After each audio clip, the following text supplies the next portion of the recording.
counting down our picks for the top 10 crazy things that have happened since Donald Trump's election. Before we begin, we publish new videos every day, so be sure to subscribe for more great content. For this list, we've looked at unexpected or just kind of crazy things that happened between Donald Trump's election and his inauguration as President of the United States of America. We're going to start saying Merry Christmas again. Number 10, healthcare reform.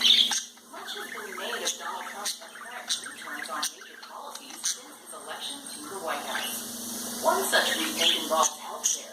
On the campaign trail, Trump railed against the Affordable Care Act, also known as Obamacare, and panned Hillary Clinton's plan to grow the program, which was designed to ensure that more Americans would have healthcare insurance. However, after his election, Trump said that instead of scrapping Obamacare altogether, he ran the campaign Trump had said that he would protect as president. Bottom line, expect things to continue changing.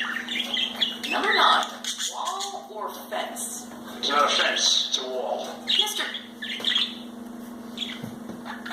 Trump's campaign proposals to build a wall along the U.S.-Mexico border made